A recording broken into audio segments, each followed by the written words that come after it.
Hey, it's Troy here, and every so often the U.S. mail shows up.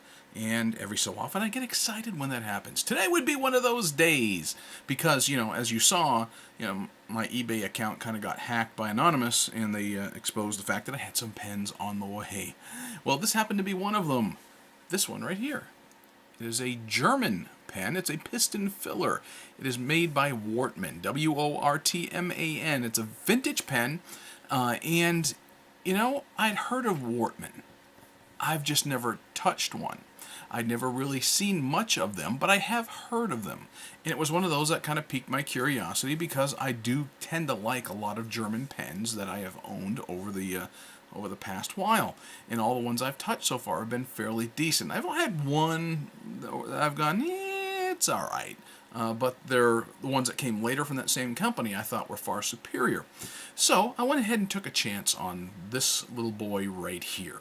It's a very lightweight pen. It's all plastic from end to end. It's the Wortman Elite. It's got the nice gold trim. It's got the burgundy color to this particular one. The picture I took of it that I put up on Instagram actually turned out to be kind of dark looking, almost black. It's just probably because of the bad lighting that I had where I took the picture. But, it's got a nice little clip here. It's not too bad. I mean, it's not spectacular. It's nothing special. But it's a simple yet elegant looking pen. And it's very lightweight. I was kind of surprised. It's only 0.45 ounces, which equates to about 13 grams. So it's very lightweight to be able to carry around. So, it's got the twist cap. It's got a nice Bach nib on it. I don't know if you can see that, but it is a Bach logo that you're going to find on that nib, and it's a medium flexi nib.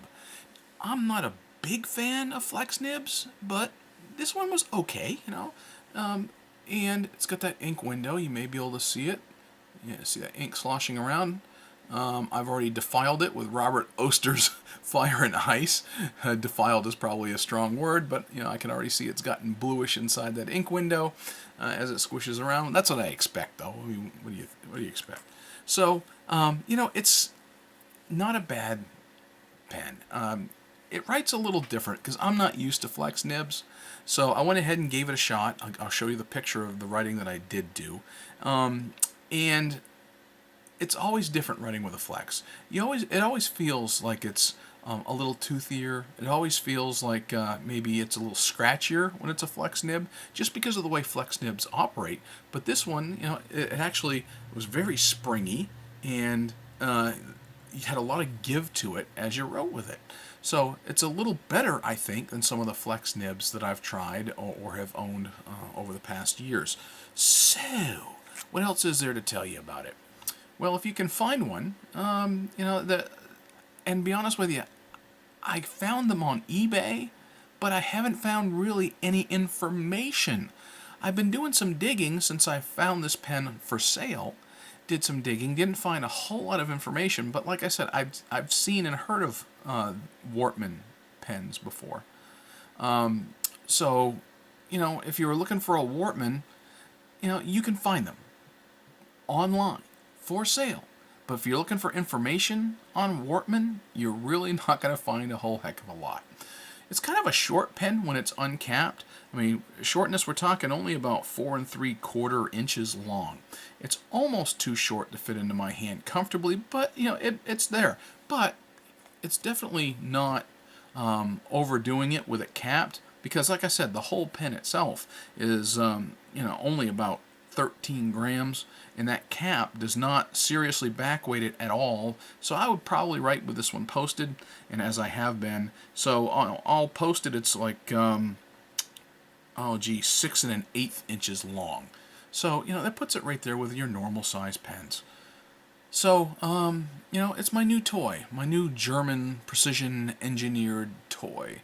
And I like playing with ink windows. I like sloshing my ink around inside ink windows as well as in demonstrator pens. So if you're looking for something that's a little different, a Wortman it's worth looking into. If you wanted to add something, you just take off that blind cap, and there you've got your piston screw right there.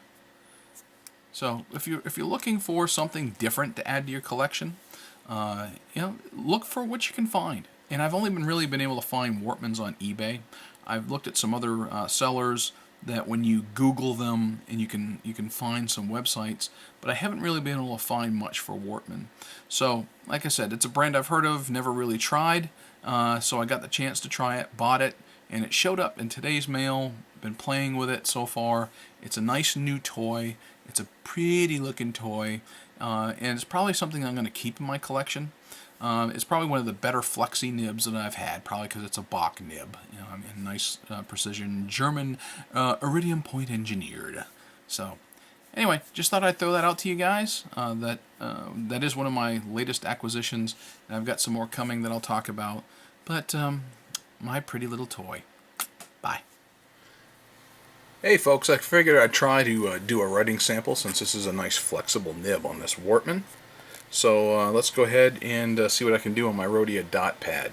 The lighting may not be the greatest, and believe me, I'm working on a solution for it rather than having to relocate my camera every time I want to do it, but I am kind of writing through the tripod here. So this is a Wortman. It is a vintage.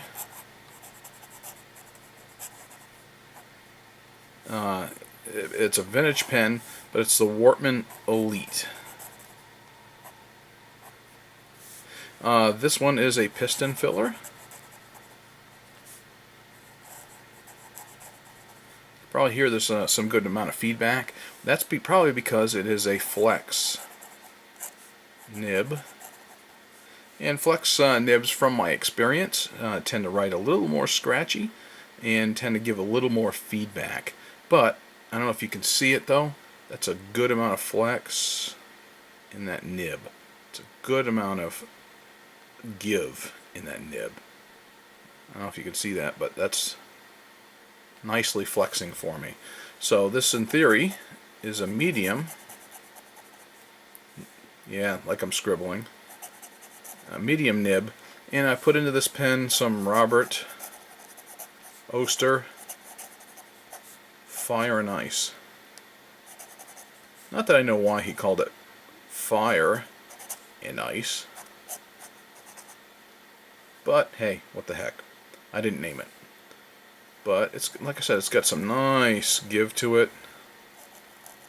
I expected a little more line variation than this, but with the amount of springiness it's got, I mean, it still does okay. I'm going to do my signature. Okay, fine. It keeps up with me just fine, so there's no problem with ink flow. And it writes okay. You know, it's not my favorite flexi nib. Then again, I'm not a big fan of flexi nibs anyway. So, all right, that's it. Bye.